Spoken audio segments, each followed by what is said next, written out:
सियावर रामचंद्र की, सियावर रामचंद्र की जय सिया राम। उत्तर प्रदेश की राज्यपाल आनंदीबेन पटेल, राष्ट्रीय स्वयंसेवक संघ के परम पूजनीय सरसंघ चालक डॉक्टर मोहन भागवत जी, उत्तर प्रदेश के मुख्यमंत्री योगी आदित्यनाथ जी, श्री राम जन्मभूमि तीर्थ क्षेत्र ट्रस्ट के अध्यक्ष पूज्य महंत नृत्य गोपाल दास जी, पूज्य संत समाज, यहां पधारे सभी भक्तगण, देश और दुनिया से इस ऐतिहासिक पल के साक्षी बन रहे कोटि कोटि राम भक्त, देवी और सज्जनों, आज अयोध्या नगरी भारत की सांस्कृतिक चेतना के एक और उत्कर्ष बिंदु की साक्षी बन रही है। आज संपूर्ण भारत, संपूर्ण विश्व राममय है।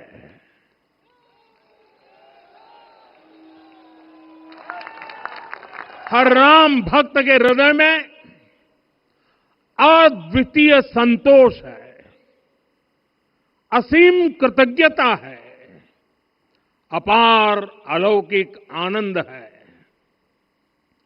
सदियों के घाव भर रहे हैं, सदियों की वेदना आज विराम पा रही है, सदियों का संकल्प आज सिद्धि को प्राप्त हो रहा है। आज उस यज्ञ की पूर्णाहुति है जिसकी अग्नि 500 वर्ष तक प्रज्वलित रही, जो यज्ञ एक पल भी आस्था से डिगा नहीं, एक पल भी विश्वास से टूटा नहीं। आज भगवान श्री राम के गर्भगृह की अनंत ऊर्जा, श्री राम परिवार का दिव्य प्रताप इस धर्म ध्वजा के रूप में इस दिव्यतम भव्यतम मंदिर में प्रतिष्ठापित हुआ है। और साथियों, ये धर्म ध्वजा केवल एक ध्वजा नहीं, ये भारतीय सभ्यता के पुनर्जागरण का ध्वज है। इसका भगवा रंग, इस पर रचित सूर्यवंश की ख्याति, वर्णित होम शब्द और अंकित कोविदार वृक्ष राम राज्य की कीर्ति को प्रतिरूपित करता है।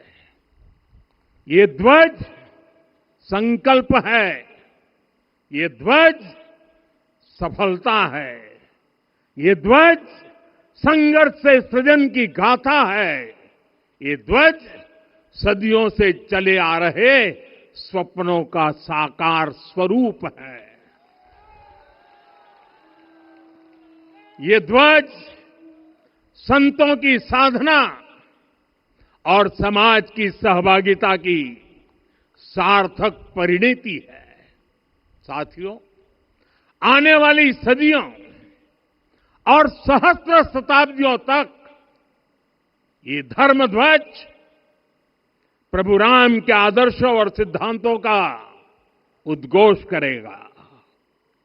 ये धर्म ध्वज आह्वान करेगा, सत्यमेव जयते नानृतम, यानी जीत सत्य की ही होती है, असत्य की नहीं।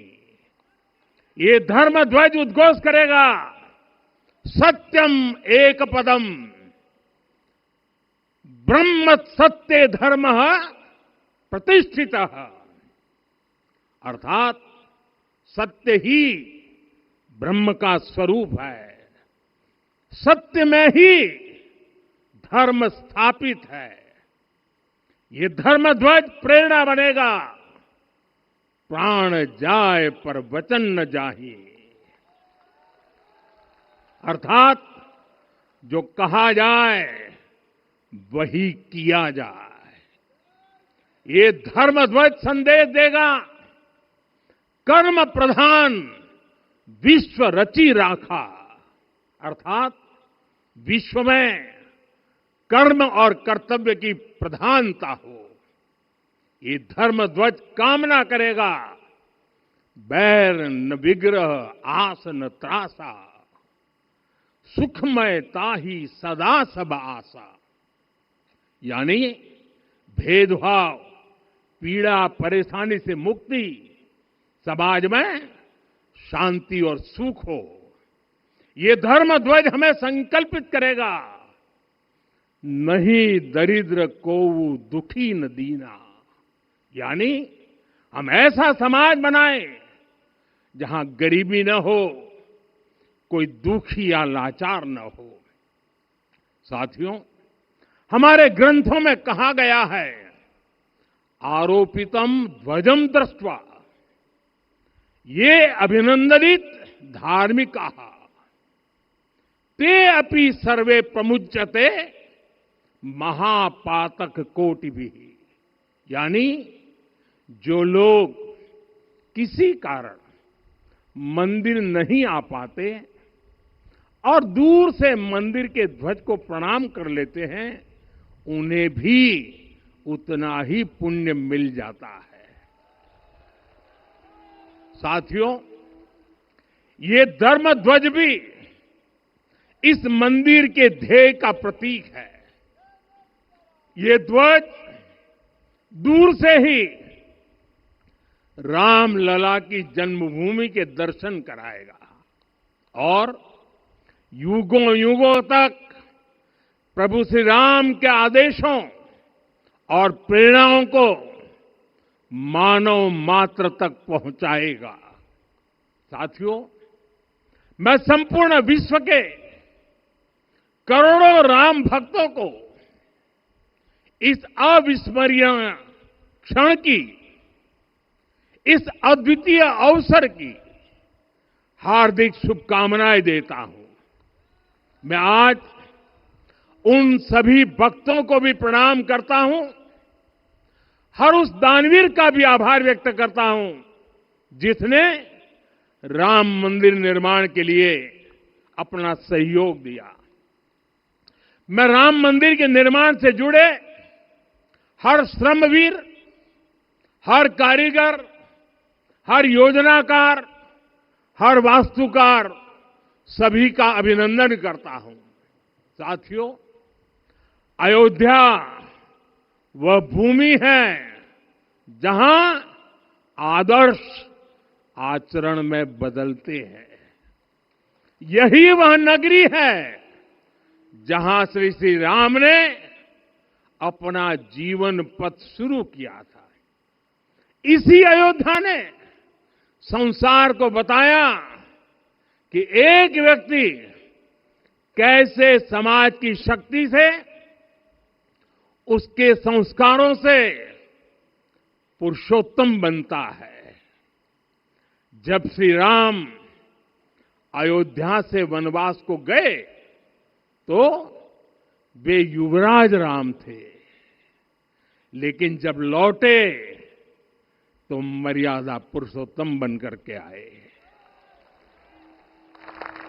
और उनके मर्यादा पुरुषोत्तम बनने में महर्षि वशिष्ठ का ज्ञान, महर्षि विश्वामित्र की दीक्षा, महर्षि अगस्त्य का मार्गदर्शन, निषाद राज की मित्रता, मां शबरी की ममता, भक्त हनुमान का समर्पण, इन सब की अनगिनत ऐसे लोगों की महत्वपूर्ण भूमिका रही है। साथियों, विकसित भारत बनाने के लिए भी समाज की इसी सामूहिक शक्ति की आवश्यकता है। मुझे बहुत खुशी है कि राम मंदिर का दिव्य प्रांगण भारत के सामूहिक सामर्थ्य की भी चेतना स्थली बन रहा है। यहां 7 मंदिर बने हैं। यहां माता शबरी का मंदिर बना है, जो जनजातीय समाज के प्रेम भाव और आतिथ्य परंपरा की प्रतिमूर्ति है। यहां निषादराज का मंदिर बना है। ये उस मित्रता का साक्षी है जो साधन नहीं, साध्य को, उसकी भावना को पूजती है। यहां एक ही स्थान पर माता अहिल्या है, महर्षि वाल्मीकि है, महर्षि वशिष्ठ है, महर्षि विश्वामित्र है, महर्षि अगस्त्य है और संत तुलसीदास है। रामलला के साथ साथ इन सभी ऋषियों के दर्शन भी यहीं पर होते हैं। यहां जटायु जी और गिलहरी की मूर्तियां भी हैं, जो बड़े संकल्पों की सिद्धि के लिए हर छोटे से छोटे प्रयास के महत्व को दिखाती है। मैं आज हर देशवासी से कहूंगा कि वो जब भी राम मंदिर आए तो सप्त मंदिर के दर्शन भी अवश्य करें। ये मंदिर हमारी आस्था के साथ साथ मित्रता, कर्तव्य और सामाजिक सद्भाव के मूल्यों को भी शक्ति देते हैं। साथियों, हम सब जानते हैं, हमारे राम भेद से नहीं, भाव से जुड़ते हैं। उनके लिए व्यक्ति का कुल नहीं, उसकी भक्ति महत्वपूर्ण है। उन्हें वंश नहीं, मूल्य प्रिय है। उन्हें शक्ति नहीं, सहयोग महान लगता है। आज हम भी उसी भावना से आगे बढ़ रहे हैं। पिछले 11 वर्षों में महिला, दलित, पिछड़े, अति पिछड़े, आदिवासी, वंचित, किसान, श्रमिक, युवा, हर वर्ग को विकास के केंद्र में रखा गया है। जब देश का हर व्यक्ति, हर वर्ग, हर क्षेत्र सशक्त होगा, तब संकल्प की सिद्धि में सबका प्रयास लगेगा और सबके प्रयास से ही 2047 जब देश आजादी के 100 साल मनाएगा, हमें 2047 तक विकसित भारत का निर्माण करना ही होगा। साथियों, रामलला की प्राण प्रतिष्ठा के ऐतिहासिक अवसर पर मैंने राम से राष्ट्र के संकल्प की चर्चा की थी। मैंने कहा था कि हमें आने वाले 1000 वर्षों के लिए भारत की नींव मजबूत करनी है। हमें याद रखना है, जो सिर्फ वर्तमान का सोचते हैं, वो आने वाली पीढ़ियों के साथ अन्याय करते हैं। हमें वर्तमान के साथ साथ भावी पीढ़ियों के बारे में भी सोचना है, क्योंकि हम जब नहीं थे, ये देश तब भी था। जब हम नहीं रहेंगे, ये देश तब भी रहेगा। हम एक जीवंत समाज है। हमें दूरदृष्टि के साथ ही काम करना होगा। हमें आने वाले दशकों, आने वाली सदियों को ध्यान में रखना ही होगा। और साथियों, इसके लिए भी हमें प्रभु राम से सीखना होगा। हमें उनके व्यक्तित्व को समझना होगा। हमें उनके व्यवहार को आत्मसात करना होगा। हमें याद रखना होगा, राम यानी आदर्श, राम यानी मर्यादा, राम यानी जीवन का सर्वोच्च चरित्र, राम यानी सत्य और पराक्रम का संगम। दिव्य गुणे शक्र समो रामः सत्य पराक्रमः। राम यानी धर्म पथ पर चलने वाला व्यक्तित्व। रामः सत्पुरुषो लोके सत्यः सत्यपरायणः। राम यानी जनता के सुख को सर्वोपरि रखना, प्रजा सुखत्वे चंद्रस्य। राम यानी धर्म और क्षमा का दरिया। वसुधाया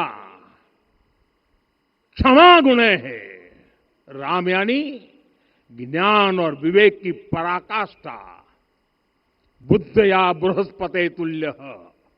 राम यानी कोमलता में दृढ़ता। मृदु पूर्वज भाषते। राम यानी कृतज्ञता का सर्वोच्च उदाहरण। कदाचन नोपकारेण कृति नैकेन तुष्यति। राम यानी श्रेष्ठ संगति का चयन। शीला वृद्धे ज्ञान वृद्धे वयोवृद्धे च सज्जनै। राम यानी विनम्रता में महाबल।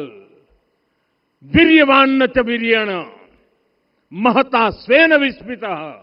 राम यानी सत्य का अडिग संकल्प। न च अनुत्र कथो विद्वान। राम यानी जागरूक, अनुशासित और निष्कपट मन। निस्तिंद्र अपम्रत च स्वदोष परदोषवित।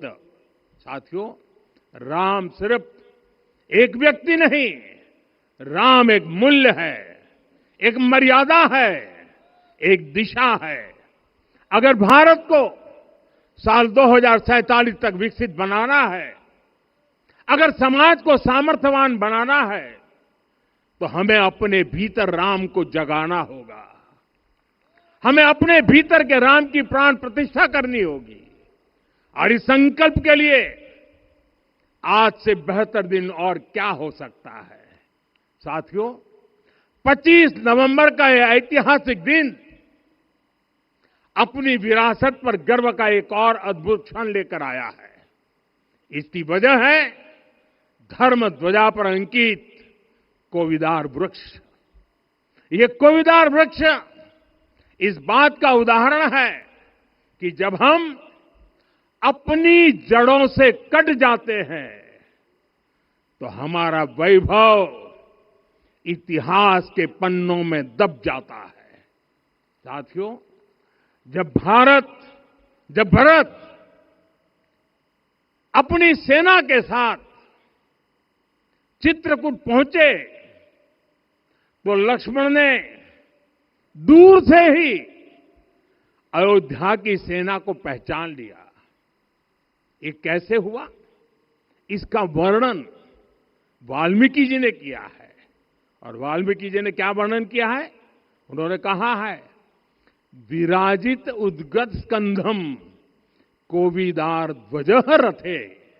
लक्ष्मण कहते हैं, राम, सामने जो तेजस्वी प्रकाश में विशाल वृक्ष जैसा ध्वज दिखाई दे रहा है, वही अयोध्या की सेना का ध्वज है। उस पर कोविदार का शुभ चिन्ह अंकित है।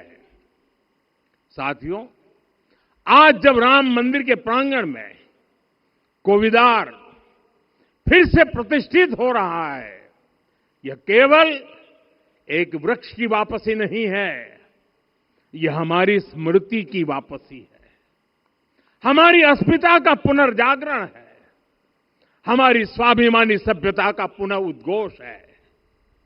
कोविदार वृक्ष हमें याद दिलाता है कि जब हम अपनी पहचान भूलते हैं तो हम स्वयं को खो देते हैं, और जब पहचान लौटती है तो राष्ट्र का आत्मविश्वास भी लौट आता है। और इसलिए मैं कहता हूं, देश को आगे बढ़ना है तो अपनी विरासत पर गर्व करना होगा। साथियों, अपनी विरासत पर गर्व के साथ साथ एक और बात भी महत्वपूर्ण है, और वो है गुलामी की मानसिकता से पूरी तरह मुक्ति। आज से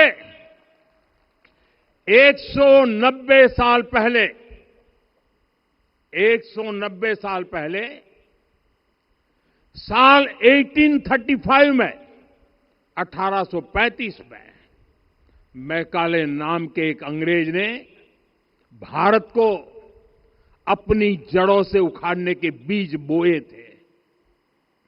मैकाले ने भारत में मानसिक गुलामी की नींव रखी थी। 10 साल बाद यानी 2035 में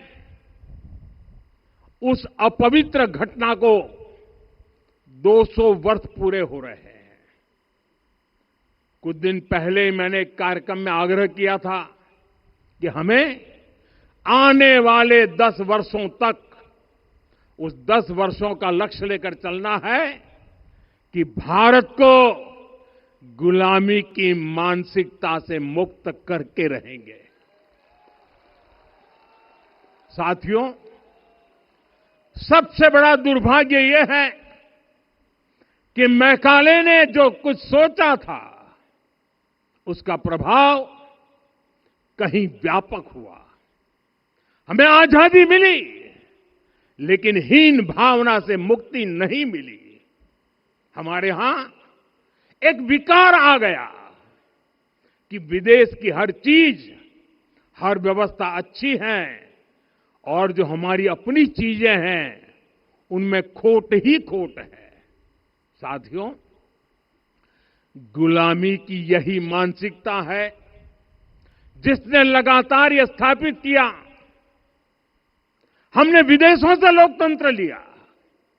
कहा गया कि हमारा संविधान भी विदेश से प्रेरित है, जबकि सच ये है कि भारत लोकतंत्र की जननी है, मदर ऑफ डेमोक्रेसी है। लोकतंत्र हमारे डीएनए में है।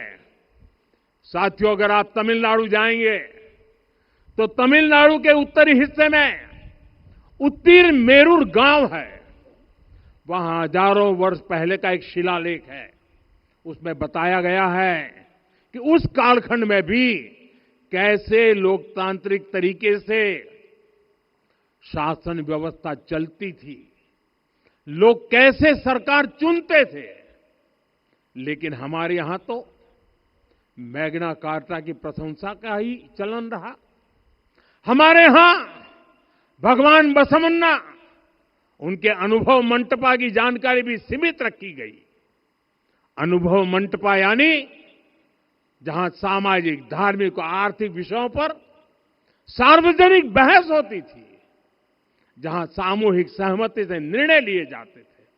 लेकिन गुलामी की मानसिकता के कारण इस भारत की कितनी ही पीढ़ियों को इस जानकारी से भी वंचित रखा गया। साथियों, हमारी व्यवस्था के हर कोने में गुलामी की इस मानसिकता ने डेरा डाला हुआ था। अब याद करिए, भारतीय नौसेना का ध्वज सदियों तक उस ध्वज पर ऐसे प्रतीक बने रहे जिनका हमारी सभ्यता, हमारी शक्ति, हमारी विरासत से कोई संबंध नहीं था। अब हमने नौसेना के ध्वज से गुलामी के हर प्रतीक को हटाया है। हमने छत्रपति शिवाजी महाराज की विरासत को स्थापित किया है। और ये सिर्फ एक डिजाइन में बदलाव नहीं हुआ, ये मानसिकता बदलने का क्षण था। ये वो घोषणा थी कि भारत अब अपनी शक्ति अपने प्रतीकों से परिभाषित करेगा, न कि किसी और की विरासत से। और साथियों, यही परिवर्तन आज अयोध्या में भी दिख रहा है। साथियों, ये गुलामी की मानसिकता ही है जिसने इतने वर्षों तक रामत्व को नकारा है। भगवान राम अपने आप में एक वैल्यू सिस्टम है।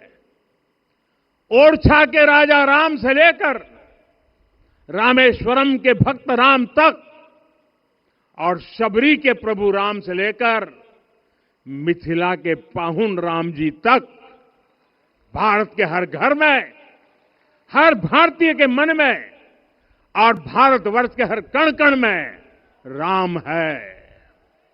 लेकिन गुलामी की मानसिकता इतनी हावी हो गई कि प्रभु राम को भी काल्पनिक घोषित किया जाने लगा। साथियों, अगर हम ठान ले अगले 10 साल में मानसिक गुलामी से पूरी तरह मुक्ति पा लेंगे और तब जाकर के ऐसी ज्वाला प्रज्वलित होगी, ऐसा आत्मविश्वास बढ़ेगा कि 2047 तक विकसित भारत का सपना पूरा होने से भारत को कोई रोक नहीं पाएगा। आने वाले 1000 वर्ष के लिए भारत की नींव तभी सशक्त होगी जब मैकाले की गुलामी के प्रोजेक्ट को हम अगले 10 साल में पूरी तरह ध्वस्त करके दिखा देंगे।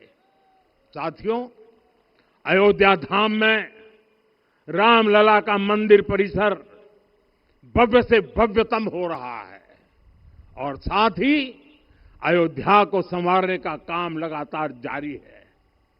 आज अयोध्या फिर से वह नगरी बन रही है जो दुनिया के लिए उदाहरण बनेगी। त्रेता युग की अयोध्या ने मानवता को नीति दी। 21वीं सदी की अयोध्या मानवता को विकास का नया मॉडल दे रही है। तब अयोध्या मर्यादा का केंद्र थी, अब अयोध्या विकसित भारत का मेरुदंड बनकर उभर रही है। साथियों, भविष्य की अयोध्या में पौराणिकता और नूतनता का संगम होगा। सरयू जी की अमृत धारा और विकास की धारा एक साथ बहेगी। यहां आध्यात्म और आर्टिफिशियल इंटेलिजेंस दोनों का तालमेल दिखेगा। राम पथ, भक्ति पथ और जन्मभूमि पथ से नई अयोध्या के दर्शन होते हैं। अयोध्या में भव्य एयरपोर्ट है। अयोध्या में आज शानदार रेलवे स्टेशन है। वंदे भारत और अमृत भारत एक्सप्रेस जैसी ट्रेनें अयोध्या को बाकी देश से जोड़ रही हैं। अयोध्या वासियों को सुविधाएं मिले, उनके जीवन में समृद्धि आए, इसके लिए निरंतर काम चल रहा है। साथियों, जब से प्राण प्रतिष्ठा हुई है तब से लेकर आज तक करीब करीब 45 करोड़ श्रद्धालु यहां दर्शन के लिए आ चुके हैं।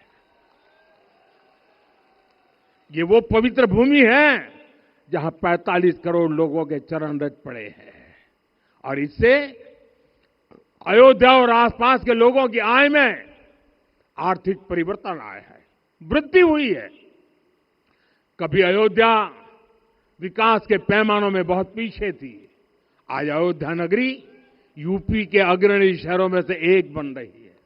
साथियों, 21वीं सदी का आने वाला समय बहुत महत्वपूर्ण है। आजादी के बाद के 70 साल में भारत विश्व की 11वीं सबसे बड़ी अर्थव्यवस्था बना। 70 साल में 11वीं। लेकिन पिछले 11 साल में ही भारत विश्व की 5वीं सबसे बड़ी अर्थव्यवस्था बन चुका है। और वो दिन दूर नहीं जब भारत विश्व की 3री सबसे बड़ी अर्थव्यवस्था भी बन जाएगा। आने वाला समय नए अवसरों का है, नई संभावनाओं का है और इस अहम कालखंड में भी भगवान राम के विचार ही हमारी प्रेरणा बनेंगे। जब श्री राम के सामने रावण विजय जैसा विशाल लक्ष्य था, तब उन्होंने कहा था, सौरज धीरज ते ही रथ चाका, सत्यशील दृढ़ ध्वज पताका।